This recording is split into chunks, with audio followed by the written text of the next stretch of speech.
right, you guys. Happy 4th of July.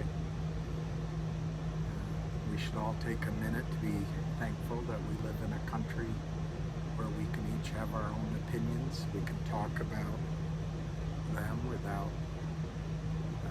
threat to our lives or our livelihood, and we can still be friends. We have a transparent and honest voting system, so we can vote for whom we want to, and we have a true democracy. We have a free and fair journalism, free press, and all viewpoints can be expressed.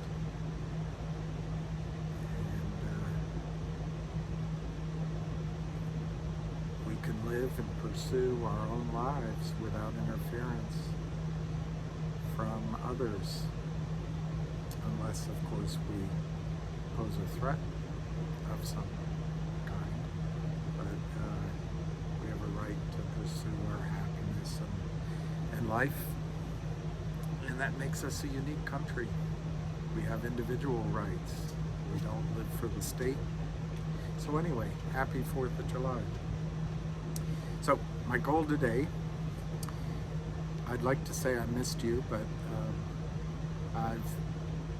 I was traveling, and I didn't really think about GTII very much because we're in a lull, and it's a lull where we are watching the pot boil, and these shorts take advantage of that, and they're hoping to create anxiety on our part. But I want to give you a top 10 list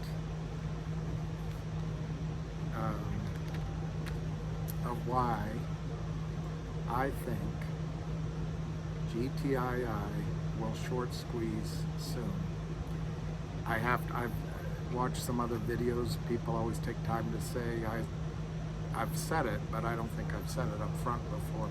I'm not giving any financial advice, and you shouldn't listen to me even if I did.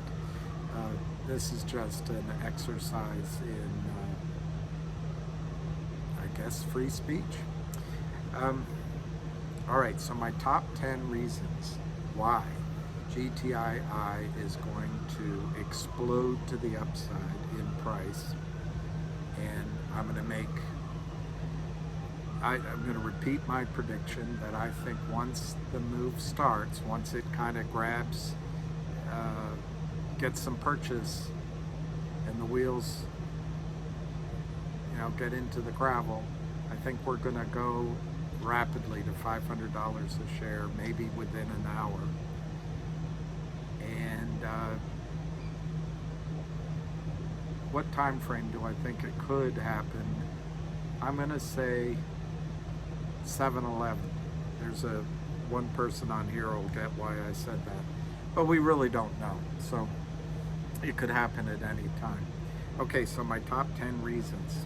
Number 10. Wish I had a drum roll, but I don't. I don't know how to do that. There's 100 to 150 million shares that have been sold by one seller. Out of courtesy to the Gibson Dunn, we can all pretend that there's a different seller, but it's the Kramers, and it's versus a float of 35 million. So that's an estimate on our part, 100 million to 150 million. It's comprised mainly of three parts. Everything that was sold when, again, even then without real shares, when the name was different, everything that was sold before and during the auspices of this criminal in New York. It is found to be criminal to do these notes in New York, so the Kramers moved to Virginia. And then what they've sold since. And it's intentionally opaque. The DTCC does not publish their numbers. So we're endeavoring, we is the collective we, and I'm not involved in it. I just am interested. But the company is trying to ascertain the real amount that is short. But the point on number 10, Hamster called GME at 165% shares naked short versus public float. And that stock went to 480. You can look it up. That's 165%. So even if we are at 75 million shares approximately to 80 million shares short, that's 200% of what we know the public float is. So the upside here, number 10, is the massiveness of this phantom illegal short position. We have number 9, I'm going backwards. Number 9, we have one short seller. And as Hamster says, we are watching this in slow motion. It's easy to see. Well, guess what? Now that the company has notified FINRA and the SE and market makers, the SEC and FINRA and the FBI can watch it. It's not complicated. It's transparent. They can see through it. The other aspect of having one short seller, it's hard for them to hide their pitifully puny set of tools of tricks. They can't hide it, they can't manipulate very well, and no one's going to help them get out of this situation. Number 8, and I should have pointed out to you before I started, all of these are interrelated, but number 8, the Kramers have no friends on Wall Street. That's my understanding. They're also just, they're not Ken Griffin. They're not Stevie Cohen. These guys, in my opinion, break the law on a massive scale, but at least they generate ginormous revenues across the street, and they can pay off governors and politicians. They can, I don't know if they pay off the SEC or if they pay off the DTCC, but I do know in the case, I believe it's of Citadel, that one of the board members at the DTCC is also on Citadel. So these are just enormous guys. Well, Kramers don't have that kind of status. They have gotten along because they have imitated those big guys. But when this goes sour, no one's going to come to their rescue. No one's going to bail them out like Citadel bailed out Melvin Capital. No one is going to help them short. I just thought of another reason, so my count is off. And in fact, I think it works to their advantage, as I just said. I think the SEC, when the heat is on, can focus on this easy, low-hanging fruit of this one short seller that's trapped. Okay, number 8. Oh, that is number 8. Please forgive me. So there's no hedging strategies. You know, that's number 8. The Kramers don't have the ability to do swaps and to hide their shorts in big, massive bailouts like Citadel did with Melvin Capital. They can't buy puts, sell puts. They did try, I think, in my opinion again, to do a deal with GTII in Florida, where the LL looks like II. Maybe that's one of their little schemers, but basically they don't have a way to protect themselves. They're naked. Number 7, the fundamentals of the company are kicking in. And I won't go through all of them. You know them if you've been following the company, but they've got the eye care, they've got the that art company, they had the Bitcoin company, which they sold, crypto company, which they sold to an investor and retained a percentage. They still have out there, although they announced that the deal has taken so long, they pulled it from their active SEC filing.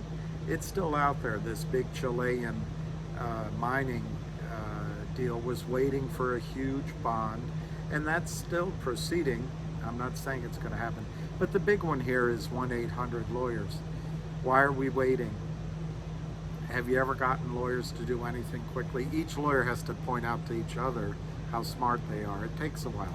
But when that gets done, the revenues are big, the earnings are big, according to one of the shareholders, Tommy Wang, on Twitter.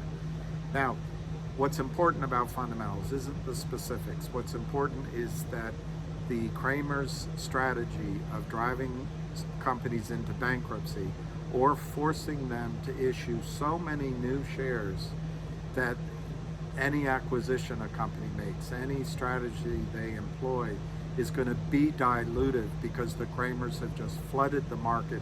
In one case, which was, I've referenced before, billions of shares. That strategy is not going to work here in as far as going bankrupt is concerned.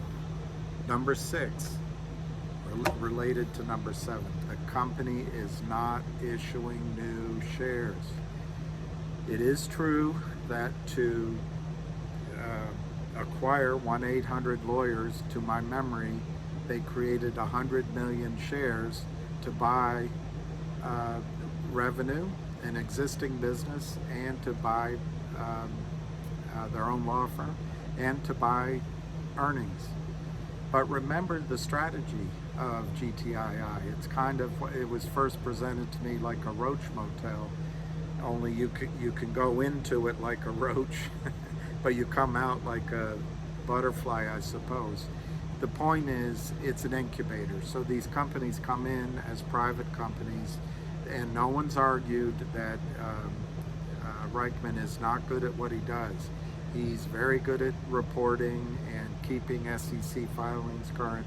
He gets these companies ready to go, and then they launch as an IPO. That's the strategy. So that, in the case of 1-800-Lawyers, if that were to happen successfully, they would give back their 100 million shares to GTII. They'd launch, and GTII would keep 5%, whatever's negotiated. So number 6, the company is not diluting shareholders, particularly not diluting shareholders in the public market. They did not accept the phone call from Charlie Mayo that's recorded and on the internet saying that, Reiki, we want to make a deal. So they're not succumbing to that trick that the Cramers have used in the past. Number 5, the company is fighting. They are fighting like kung fu fighting. That was a horrible song, but Elvis sang it, so I liked it. You can think of all the things they are doing, but I'm checking to make sure the things I'm saying are not on my list elsewhere. They are fighting by, the chairman is buying shares, that's insider buying. They are following the law. They are reporting everything perfectly. They don't make a step wrong. This is unlike the Cramers. The Cramers can sell, they don't have to file anything. They can break the law, they don't have to file anything. But the company is doing it correctly. So they are not quitting. They're using everything they can think of. An example of it is number 4, the warrant. They issued a warrant at $275. I bring this up as my favorite at number 4 because the warrant kind of failed in a way, but it also was successful in showing you and showing, proving to regulatory bodies, now that they're looking, that brokerage firms just submitted IOUs for shareholders. So there's an anomaly. There's too many shares in existence for the public float at the DTCC. So the very failure of that warrant to cause some sort of dramatic run-up is also the success of that warrant, because it, in the record and provable in evidence, is that there are more shares than existed, and that the brokerage firms have put IOUs into all of our accounts. Why this is number 4 on my list is when the stock goes past 275. One, it funds the company. You've got something like 35 million real warrants that have an exercise price at 275. I can't do the arithmetic, but call it 30 million times $3. It's a big number. It's, you know, approaching 70, 80 million in cash coming in. That does a lot of healing in terms of financing business plans. But the real problem is that the brokerage firms have to go buy shares to make their clients whole unless they want to commit fraud. That is rocket fuel to the upside. So that's number 4 on my list. Number 3, the Kramers have never run into the hamster before. The Kramers have made a living cheating, and breaking the law.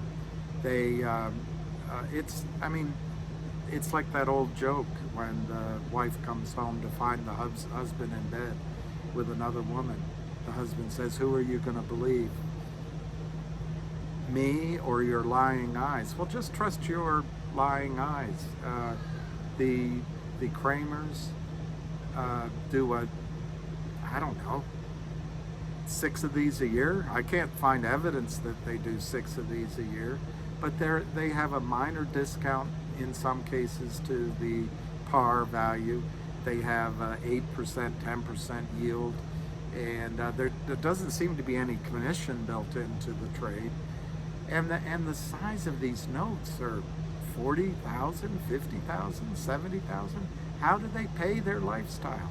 How do they go to the steakhouse? How do they go to Gibson Dunn? Hire Gibson Dunn. You know, the way they're doing it is they're selling shares in companies, clients that they brought in. You'll notice they have no repeat clients. They kill their clients. I don't remember the price when of GTII, but I believe it was in the 10 to 20 cent range. It might have been slightly higher when they became a client of these Kramers, and it was driven down to pennies and stayed down there a long time. And I'm sure that's why Reichman bought the note back. But the modus operandi is to sell, in some cases, billions of shares of non-existent shares, take that capital out of the markets, out of the accounts, which are LLCs. Ultimately, they can walk away, let those go bankrupt. They don't pay taxes unless there's a closing transaction. They just take that money. It's as if they say to you, you know, poke a stick in your eye. We know what to do with your investment capital better than you do. And what it is, we're going to hire Gibson Dunn. We're going to buy $5 million houses outside of New York City. We're going to hang out with our friends and have great vacations. You're going to have pictures of us with our big tan smiles. We're going to join country clubs and play golf. We're going to contribute to charities, because your money should go to charities, not to the success of your investments. Sucker, we're the chosen, you're not. And I'm not referencing a religious I just realized that, but I didn't mean it that way. They view themselves, though, as somehow chosen in specialness because they know how to break the law, and they know they're smart. Um, it leaves the rest of us in the dust. Okay, so they've never run into hamster before. That's number 3, and he won't quit. He's like the ever-ready bunny. So number 2 is the stress is on them. This is a really important one to understand, and it has many facets. But they have tried to make different steps to sidestep what's going on. Let's go to the root of the problem. These dunderheads, these meatheads, these morons, these idiots. There's nothing worse than a idiot who thinks they're smart. What they've done in the past is created a note that converts into billions of shares, hundreds of millions of shares, and then they sell. They promise the world to their clients, but all they want to do is kill their client. They're merciless. Well, in this case, their client bought back the note, so they were naked. Well, like true morons, I'm trying to think another word for moron. Duraks, true duraks, as in Russian. These guys didn't cover. They could have covered. Someday they're going to be like the guy in the movie from New York who lost all his money. He says, "What was I thinking? I was rich already." They were rich already. They could have covered this and gone on with their charade. But they didn't, because they're greedy. So their problem is they're naked short shares, which have to be bought in, unless you think that the laws don't apply, which they do. They think the laws don't apply to them. They've got lawyers, they fired Gibson Dunn, but laws apply. We still live in a land of laws. Okay, so that's in number 2. The reason the stress is on is they did not cover their note, and there is no note. So they are naked short for the first time in what I have read in all the news and SEC filings that I see. This is the first case that there's no note that they can cram all these newly created fail to deliver, which is still illegal even though there's a note. You have at the most 35 days to settle your trade. They don't have that anymore. Also, they're playing every trick they can with you, and people are selling. There are some longs selling, but the thing you got to remember, they're not covering. The Kramers are not covering. All that's happening is what one of my sales managers used to teach me. The stock is moving from weak hands to strong hands. The weak hands are the longs for whatever reason. We want to get out. We don't want to be in it anymore. I've got other things to do.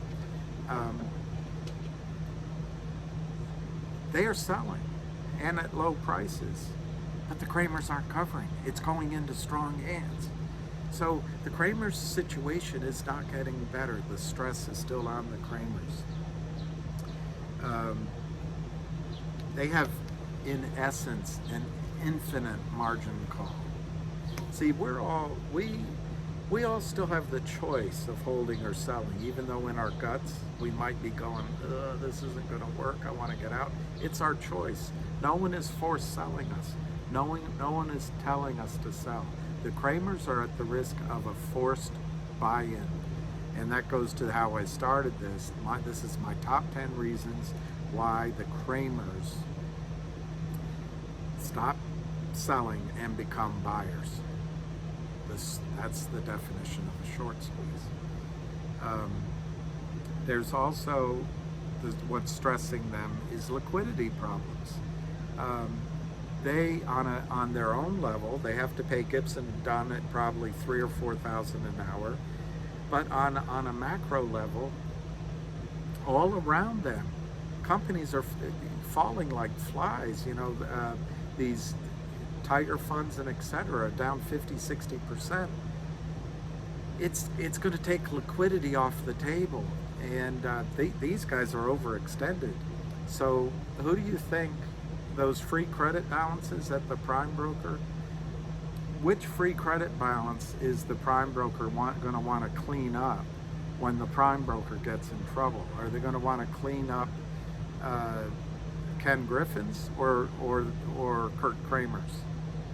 I have a feeling they're just going to say, you know what, let's get rid of the little guys. Let's clean up all these little ones. And to clean up a free credit balance means close the positions. Their tricks aren't working. Their